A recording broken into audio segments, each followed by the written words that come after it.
জন্মদিনের দিন happy birthday wish করতে ভুলে গেছিলাম বলে যে গিফটটা কিনেছিলাম সেই গিফটটা নিতেই চাইছিল না। আজকে এমন একজন কাছের মানুষেরই বার্থডে উপলক্ষে আমি সকালবেলা রেডি হয়ে নিচ্ছি। আমি কিন্তু একা যাচ্ছি না, আমার সাথে আমার বর এবং ছোট্ট লিটিল গোল্ডও যাচ্ছে।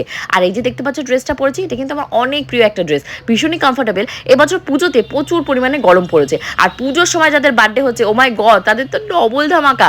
এক তো পুজো উপলক্ষে জামা কাপড় দেওয়া কমপ্লিট, তারপরে বার্থডে উপলক্ষে আবার আলাদা গিফট। পুজো উপলক্ষে প্রত্যেক কটা জামা কাপড়ের দোকানে এত পরিমাণে ভিড়, গিয়ে টাইম নষ্ট ছাড়া আর কিছুই হবে না। ঘন্টা দুয়েকের আগে আমি একটা শার্ট কিনে নিয়ে ওখানে পৌঁছাতে পারবো না, তাই আমি আগে থেকেই বুদ্ধি কাটিয়ে জামা কিনেই রেখে দিয়েছিলাম। ভেবেছিলাম বার্থডে দিন খাওয়াক চাই না খাওয়াক, গিফটটা আমি ঠিক দিয়ে দেবো। সো ফাইনালি আমার কিন্তু লুকস রেডি হয়ে গেছে। তোমরা জানিও কেমন লাগছে, তোমরা সবসময় আমাকে কমেন্ট করে বলো প্রিয়াঙ্কা দি হালকা সাজবে হালকা সাজবে।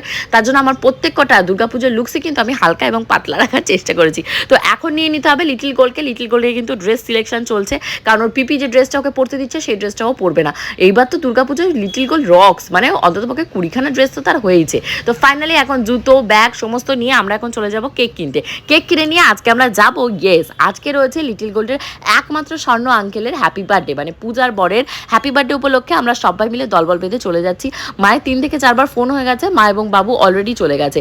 বার্থডেটা কিন্তু স্পেশালি আমাদেরকে খাওয়ানোর জন্যই করছে, নাহলে স্বর্ণজিতের বিন্দু মাত্র ইচ্ছে ছিল না এই বার্থডেটা সেলিব্রেট করার। আর সব থেকে বড় ব্যাপার কি বলতো, স্বর্ণজিতের বাবা মাও এসছে গ্রাম থেকে, তার জন্য ভীষণ এনজয় হচ্ছে সবাই মিলে। আসা মাত্র পূজা আমাদেরকে দেখতে পাচ্ছ খেতে দিয়ে দিয়েছিল গরম গরম পনির সতে। সতেটা একদম রেস্টুরেন্টের মতনই খেতে হয়েছিল।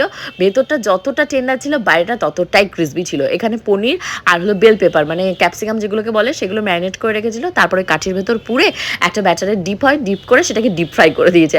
আর ওপর থেকে দিয়েছিল যে টেস্ট ইনহ্যান্সার, আর হলো ওর সাথে ছিল তোমাদের সস। এই দিয়ে খুব সুন্দর মজা হয়েছে, কারণ আমরা প্রচণ্ড গরমের ভেতর হাঁপাতে হাঁপাতে গেছিলাম ওখানে। ওর ফ্ল্যাটটা যেহেতু 4 তলার উপরে রয়েছে, প্রচণ্ড গরম প্রচণ্ড গরম। পূজা ফ্ল্যাটের সব ঠিক আছে, কিন্তু এত অত্যাধিক মাত্রায় গরম, ওর ঘরগুলোতে এসি ছাড়া বসায় যায় না। আর ফ্ল্যাট সিস্টেমের বাড়ি মানেই তাই। এ দেখো এখানে কত কষ্ট করে স্বর্ণজিতের মা তারপর পূজা মিলে মিশে এই অনেক কিছু রান্নাবান্না আমাদের জন্য করেছিল। এখানে ইলিশ মাছ ছিল, খাসির মাংস ছিল, তারপর মাছের মাথা দিয়ে ডাল ছিল, তারপর তেল ভাজা ছিল, আরো অনেক কিছু ছিল। তারপর আমি আর তোমাদের গোপুচন্দ্র মিলে যে কেকটা নিয়ে গেছিলাম, সেই কেকটা এখন কাটাকাটি হবে। আর যেই গিফট দিতে গেছে, ও মাই গড, স্বর্ণজিৎ খালি বলছে আমি গিফট নেবো না, তুমি আমাকে বার্থডে উইশ করনি, আমি গিফট নেবো না। আমি বলছি ভাই আমি ভুলে গেছি, 22 তারিখ না 23 তারিখ, কনফিউশনে ভুলে গেছি।